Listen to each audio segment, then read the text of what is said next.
ஆச்சி மசாலா. எந்த சமையலும் ருசி தேடும் ரகசியம். 20 ரூபாய். ரொம்ப டயர்டா இருக்கு. இயற்கையான டேட்ஸ், பாதாம், பிஸ்தா, கேஷ்யூ அண்ட் ஹனி கொண்டு தயாரிக்கப்பட்ட லயன் டேட் நட் பைட்ஸ்.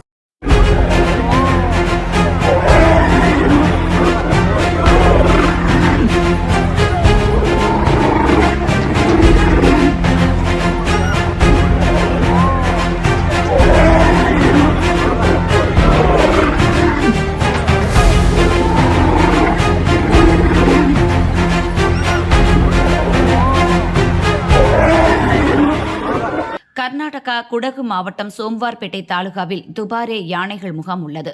இங்கு 27 யானைகள் வளர்ப்பில் உள்ளன. குடியிருப்பு பகுதியில் அட்டகாசம் செய்யும் யானைகள் பிடிக்கப்பட்டு கும்கி யானைகளாக பயிற்சி அளிக்கப்படுகின்றன.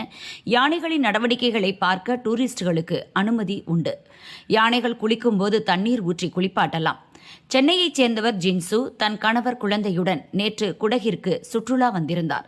யானைகள் குளிக்கும் ஆற்றில் நின்று போட்டோ எடுத்துக் கொண்டிருந்தனர். அப்போது கஞ்சன் என்ற யானையும் மார்த்தாண்டா என்ற யானையும் குளிப்பதற்காக அங்கு அழைத்து வரப்பட்டது.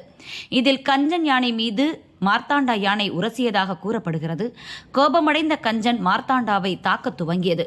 மார்த்தாண்டா நிலை தடுமாறி அங்கே நின்றிருந்த ஜின்சு மீது விழுந்தது.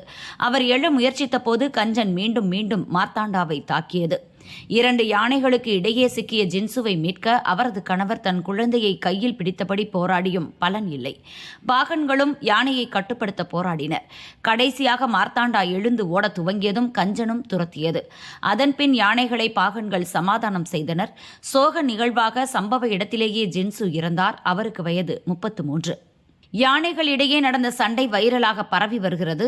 அங்கு இனி யானைகளின் தும்பிக்கையை தொடுவது, அவற்றின் அருகில் நின்று போட்டோ எடுப்பதை கட்டுப்படுத்த அதிகாரிகளுக்கு உத்தரவிடப்பட்டுள்ளது. ஜின்சு குடும்பத்துக்கு 20 லட்சம் இழப்பீடு வழங்க கர்நாடக அரசு உத்தரவிட்டுள்ளது.